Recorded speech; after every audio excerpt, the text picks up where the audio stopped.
Assalamualaikum warahmatullahi wabarakatuh. Perkenalkan, nama aku Randy Iqbal Febrian, mahasiswa arsitektur Universitas Palangkaraya. Kali ini izinkan aku untuk mempresentasikan mengenai tugas besar Studio Perancangan Arsitektur 4 yang berjudul Gedung Fakultas Universitas di Palangkaraya. Sebelum itu, pertama kita masuk ke dalam studi literatur terlebih dahulu. Kita mengambil 5 kata kunci: universitas, fakultas, fakultas teknik, program studi, dan fasilitas. Kebetulan yang saya dapatkan adalah fakultas teknik, oleh karena itu saya mengambil studi mengenai fakultas-fakultas teknik. Fasilitas-fasilitas dan prodi-prodinya bisa dibaca, ada teknik sipil, teknik mesin, teknik elektro, teknik pengairan, arsitektur, dan lain-lain. dan lain-lain. Akan tetapi kami hanya diberikan 4 maksimal program studi untuk di universitas yang kami akan buat. Kami mengambil beberapa objek presiden. Yang pertama adalah Universitas Indonesia, yang kedua Universitas Brawijaya, dan yang ketiga adalah Institut Teknologi Bandung. Berikut adalah sistem bangunan pada bangunan tinggi. Dan berikut adalah kulit bangunan. Dan berikut adalah MEP-nya, Mechanical, Electrical, dan Plumbing atau utilitas. Kemudian ada landscape. Kesimpulan yang dapat diambil bisa dilihat. Oke, baik. Kemudian setelah itu kami masuk ke dalam program ruang. Yang pertama ada civitas, aktivitas kebutuhan dan kelompok ruang. Bisa dilihat dari itu kami bisa mengambil beberapa ruangan. Salah satunya ada fakultas teknik, kemudian ada prodi arsitektur, prodi teknik sipil, dan prodi teknik sipil, prodi arsitektur, prodi pertambangan, dan prodi teknologi informatika, teknik informatika. Di masing-masing prodi jurusan terdapat ruang laboratorium, ruang pimpinan jurusan, dan ruang fasilitas servis.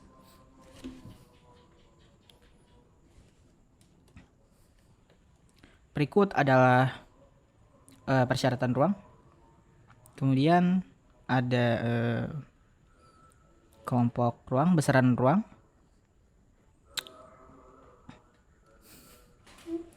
Dan berikut adalah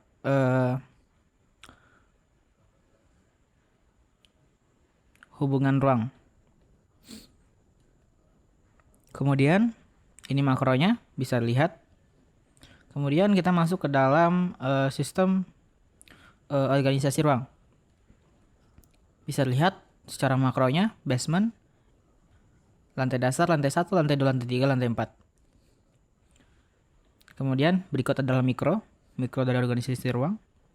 Kemudian berikut ada mikro lantai 1, kemudian berikut mikro lantai 2, mikro lantai 3, mikro lantai 4. Oh ya, tadi sudah. Kemudian kita masuk ke dalam data existing, program tapak. Lokasinya sendiri yang saya dapatkan itu berada pada Jalan Hendrik Timang, Kecamatan Jekan Raya, Kota Palangkaraya, Kalimantan Tengah, dengan kode pos 74874. Itu kode pos ya? Nggak tahu, pokoknya itu. Kondisi iklimnya memiliki rata-rata suhu 26 derajat Celcius sampai 28 derajat Celcius. Dalam fase tertentu dapat mengalami kenaikan hingga 31 derajat Celcius dan memiliki kelembapan tinggi dengan rata-rata 83 sampai 88%. Kecepatan angin tergolong rendah 3 sampai 11 km per jam, dan ukuran tapaknya sendiri itu 24.663,31 km persegi. Meter persegi.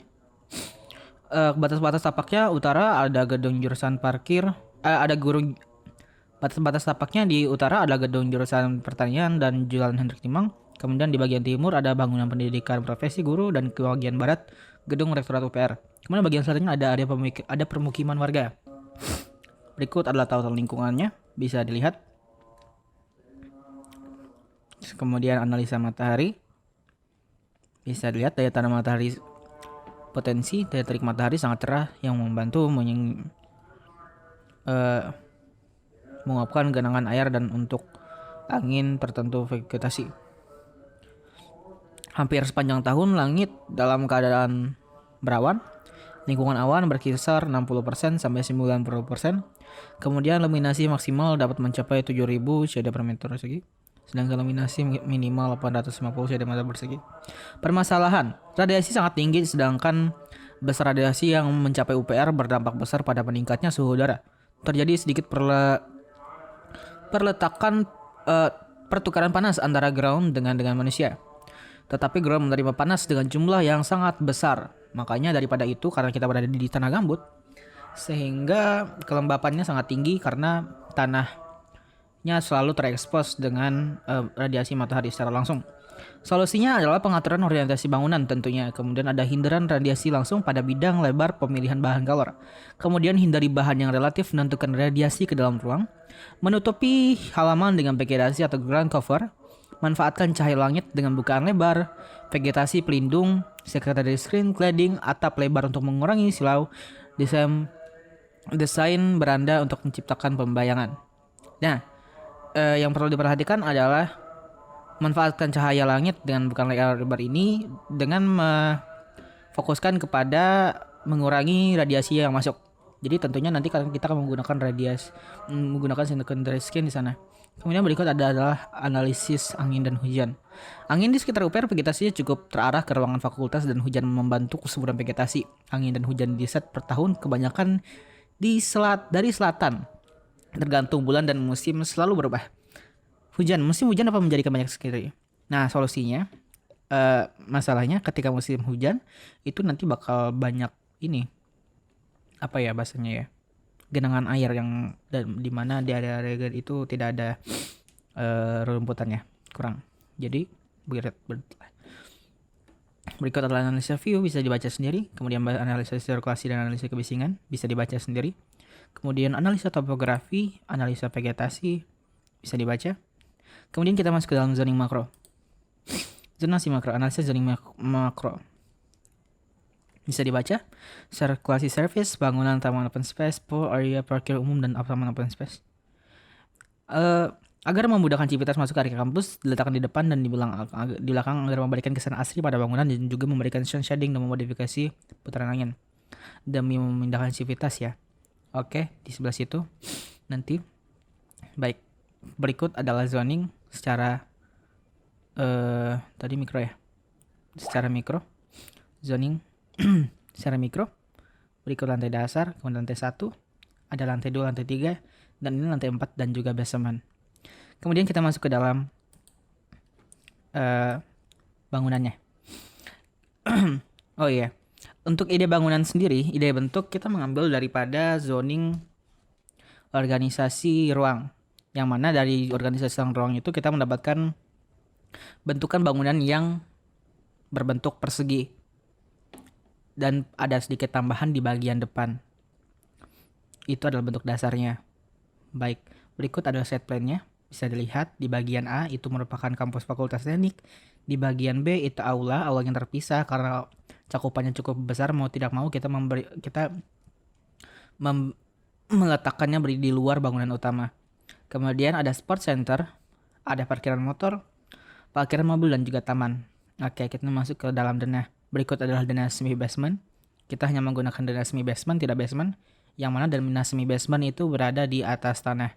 Mengapa demikian? Karena tanah gambut itu sangat susah untuk kita olah.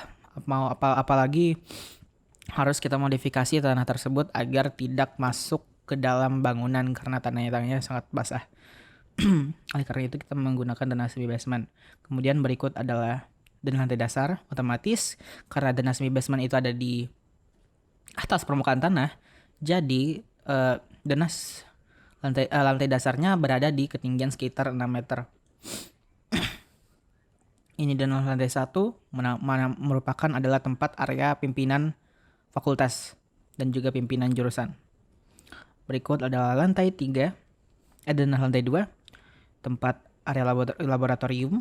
Di sini juga ada denah lantai 3, juga tempat merupakan area laboratorium. Dan di denah lantai 4 baru kita mendapati ruang-ruang kelas yang digunakan secara bersamaan oleh pihak mahasiswa dari prodi manapun. khususnya di Fakultas Teknik. Dan berikut adalah top floor-nya. Kemudian berikut adalah denah tipikal dari kelas sedang, studi perancangan arsitektur, dan denah tipikal ruang jurusan. Berikut adalah tampak depan. Bisa dilihat sendiri ada penggunaan secondary skin di sana yang berbentuk vertikal.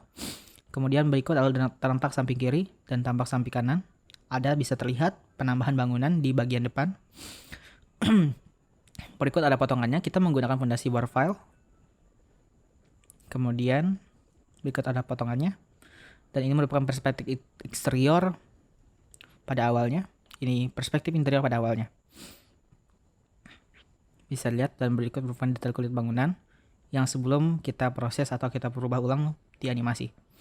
Berikut adalah sistem struktur isometri dan berikut adalah sistem detail khusus sistem strukturnya. Kita menggunakan detail fondasi bar pile dengan lebar penampangnya 400 cm x 400 cm atau 4 meter x 4 meter. Berikut adalah semi basement. Berikut adalah dana utilitas. Bisa dilihat, dicek nanti di filenya sendiri karena sangat-sangat banyak. Oke, sekian presentasi penjelasan sedikit mengenai gambar kerja ataupun gambar secara fisik mengenai bangunan saya. Selanjutnya kita akan memutar video animasi render dari bangunan yang saya bikin.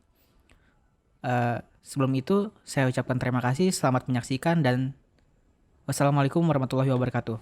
Terima kasih.